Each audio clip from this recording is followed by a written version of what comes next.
नमस्ते बच्चों, SLT tech and YouTube channel पर आप सभी का स्वागत है। आज के इस वीडियो में हम कक्षा 7 की गणित की प्रश्नावली 11.4 का 10 का प्रश्न हल करेंगे। इससे पहले के कुछ वीडियो में हमने 1 से 9 तक के सवाल हल कर लिए हैं। यदि आपने वो वीडियो नहीं देखे हैं तो उनका लिंक आई बटन और डिस्क्रिप्शन में दिया हुआ है, वहाँ से आप उन वीडियो को देख सकते हैं। तो चलिए आज की क्लास है वो शुरू करते हैं। सबसे पहले आप फटाफट से इस वीडियो का लिंक अपने अन्य सहपाठियों को शेयर कर दीजिए और इस वीडियो को लाइक कर दीजिए। तो चलिए देखिए प्रश्न नंबर 10 का प्रश्न है। उसमें दिया गया दी गई आकृति में छायांकित भाग का क्षेत्रफल ज्ञात कीजिए। आपको यहाँ ये पिंक कलर का ये रंगा हुआ भाग दिखाई दे रहा है, इसका क्षेत्रफल हमें ज्ञात करना है। तो देखिए इसके लिए हमें क्या करना होगा। सबसे पहले ये जो आयताकार आकृति है, पूरी ABCD जो आयताकार आकृति है उसका क्षेत्रफल हम ज्ञात करेंगे। फिर यहाँ देखिए ये दो त्रिभुज बने हुए हैं, एक ये है और एक ये है। इन दोनों त्रिभुजों का क्षेत्रफल ज्ञात करके उसमें से घटा देंगे तो ये छायांकित भाग का क्षेत्रफल आ जाएगा। तो चलिए सबसे पहले हम इनकी जो माप है वो लिख लेते हैं। तो ये आयताकार एक आकृति है। इस आयताकार आकृति में ये AB है वो इसकी लंबाई हो जाएगी और BC है उसको हम चौड़ाई मान लेते हैं। तो यहाँ देखिए AB है उसकी लंबाई दे रखी है 10 सेंटीमीटर। अब ये नीचे वाली है वो भी कितनी हो जाएगी 10 सेंटीमीटर। सॉरी, ये AB है उसकी लंबाई होगी 18 सेंटीमीटर, क्योंकि AE है यहाँ तक की दूरी है 10 और EB है यहाँ तक की दूरी है 8 सेंटीमीटर। तो यानी टोटल AB की लंबाई होगी 18 सेंटीमीटर। तो ये 18 सेंटीमीटर है वो AB की लंबाई हो जाएगी। इसी तरह से DC है उसकी भी देखिए 18 सेंटीमीटर दे रखी है। अब BC है, BC की लंबाई है वो है 10 सेंटीमीटर जो इस आयत की चौड़ाई है। ठीक है। अब ये जो दो त्रिभुज दिए गए हैं इनमें भी हमें त्रिभुज का क्षेत्रफल होता है 1/2 आधार गुणा ऊंचाई। तो यहाँ एक को आधार मान लीजिए, एक को ऊंचाई मान लीजिए। तो ये जो त्रिभुज है AEF, इसमें ये एक AF है, इसको हम आधार मान लेते हैं। तो AF है उसकी लंबाई यहाँ दी गई है 6 सेंटीमीटर और AE है इसको ऊंचाई मान लीजिए। तो AE है उसकी लंबाई हो जाएगी 10 सेंटीमीटर। ठीक है। अब ये जो त्रिभुज है इसमें BCE, इस त्रिभुज में एक को आप ऊंचाई मान लीजिए और एक को आधार मान लीजिए, क्योंकि ये समकोण त्रिभुज है। तो इसमें से आप किसी भी भुजा को आधार और ऊंचाई मान सकते हैं। तो ये BE है, BE की लंबाई दे रखी है 8 सेंटीमीटर। ठीक है।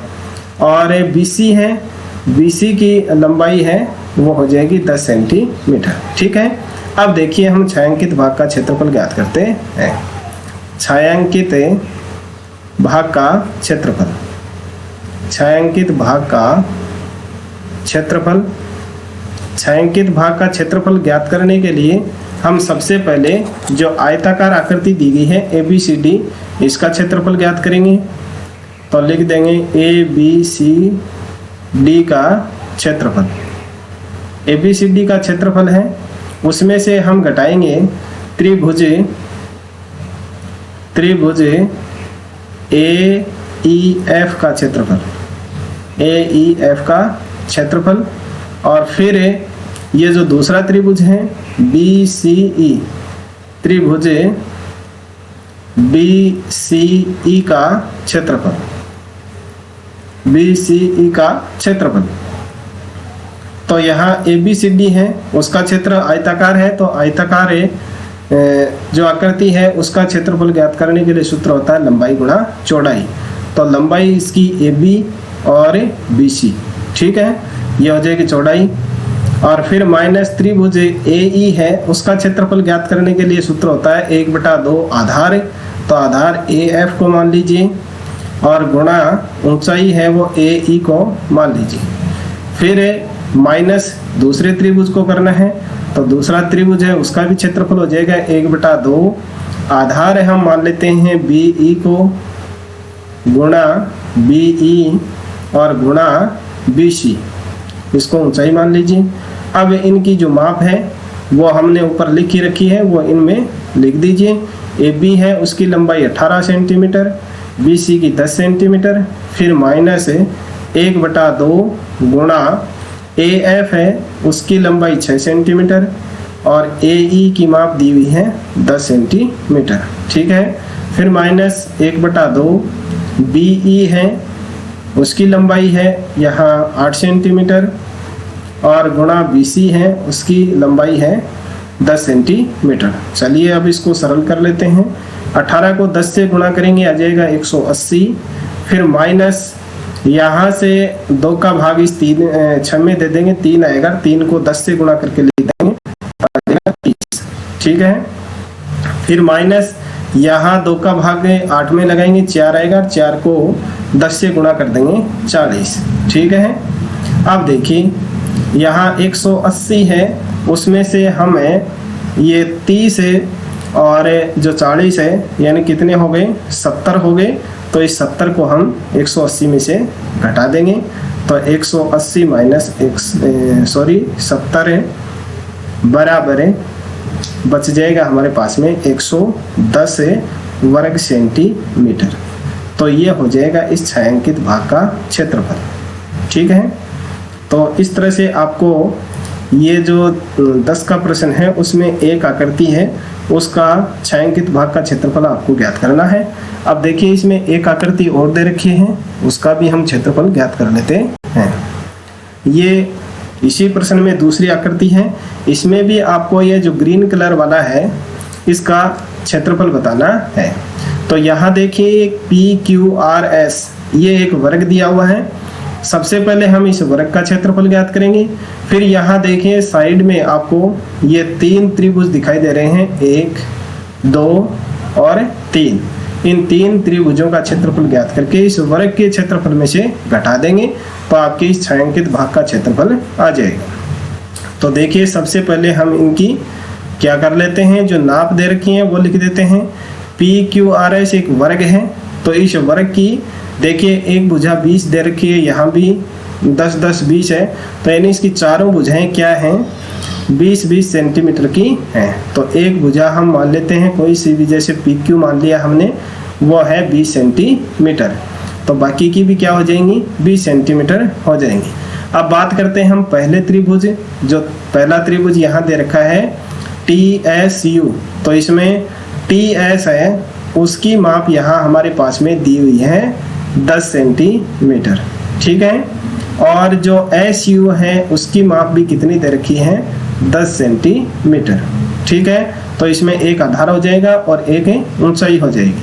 अब जो दूसरा त्रिभुज है URQ या QRU ऐसा मान लीजिए, तो इसमें जो QR है उसकी लंबाई दे रखी है 20 सेंटीमीटर और RU है उसकी लंबाई है 10 सेंटीमीटर। इसमें भी एक ऊंचाई हो जाएगी और एक आधार हो जाएगा। अब देखिए तीसरा त्रिभुज, इसमें देखिए माप लिखी हुई नहीं है, लेकिन आपको ध्यान देना है ये PQ है वो RS के बराबर है, क्योंकि ये वर्ग की एक भुजा है, तो वर्ग की चारों भुजाएं हैं वो क्या होती हैं, बराबर माप की होती हैं। तो ये 20 सेंटीमीटर हो जाएगा। PQ है उसकी लंबाई हमने पहले भी लिखी है यहाँ 20 सेंटीमीटर, तो ये PQ है वो फिर से हम लिख देते हैं 20 सेंटीमीटर की। और यहाँ देखिए PT है, उसकी माप भी यहाँ नहीं दे रखी है, लेकिन यहाँ देखिए आप PS है वो इस वर्ग की पूरी भुजा है, तो उसमें से T तक के 10 सेंटीमीटर की दे रखी है, TS 10 सेंटीमीटर है, पूरी 20 है, तो 20 में से 10 को घटाएंगे तो PT की लंबाई आ जाएगी आपके पास में 10 सेंटीमीटर। तो चलिए अब हम ज्ञात करते हैं छायांकित भाग का क्षेत्रफल। छायांकित भाग का क्षेत्रफल, छायांकित भाग का क्षेत्रफल। छायांकित भाग का क्षेत्रफल ज्ञात करने के लिए सबसे पहले हम वर्ग का क्षेत्रफल ज्ञात करेंगे, PQRS का क्षेत्रफल। PQRS है वो क्या है, वर्ग है, उसमें से हम घटाएंगे त्रिभुज TSU का क्षेत्रफल, फिर घटाएंगे हम QRU त्रिभुज का क्षेत्रफल, त्रिभुज का क्षेत्रफल। फिर माइनस, फिर तीसरा त्रिभुज है त्रिभुज PQT, PQT का क्षेत्रफल। ये तीनों त्रिभुज का क्षेत्रफल है, हम वर्ग के क्षेत्रफल में से घटा देंगे। तो PQRS वर्ग है, तो वर्ग का होता है भुजा गुणा भुजा, तो PQ गुणा QR ऐसा कर दीजिए आप, या भुजा गुणा भुजा PQ गुणा PQ माइनस 1/2 TSU है, इसमें दोनों भुजाएं 10-10 सेंटीमीटर की हैं, तो 10 ही इसका आधार हो गया, 10 ही ऊंचाई हो गया। फिर माइनस दूसरा त्रिभुज 1/2, इसका आधार मान लीजिए UR को, तो गुणा 10, और QR है वो है 20 का, तो गुणा 20। फिर माइनस 1/2 तीसरा त्रिभुज है, उसमें एक को आधार मान लीजिए, आधार हम मान लेते हैं PT को, तो इसकी लंबाई है 10 और गुणा PQ की लंबाई है 20, जो इसकी ऊंचाई हो जाएगी। तो चलिए अब हम इसको सरल कर लेते हैं। यहाँ देखिए हमने माप नहीं लिखी, इसको लिख देते हैं 20 गुणा 20, ठीक है। अब इसको सरल करके लिख देते हैं, 10 में 2 का भाग देंगे, आ जाएगा 5 गुणा 10 बच जाएगा।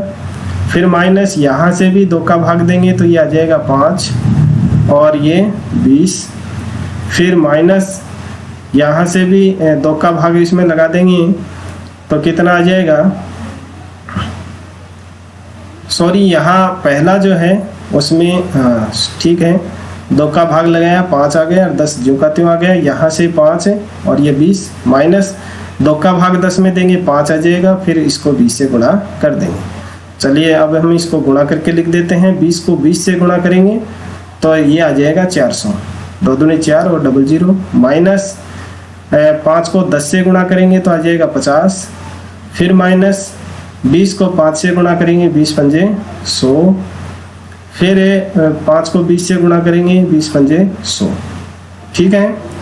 अब ये तीनों माइनस वाली संख्याएं हैं, इनको जोड़ करके 400 में से घटा देंगे, तो 400 माइनस है 100 और 100 200 और 250, ये हम इसमें से घटा देंगे, तो कितना बचा हमारे पास में 150 वर्ग सेंटीमीटर।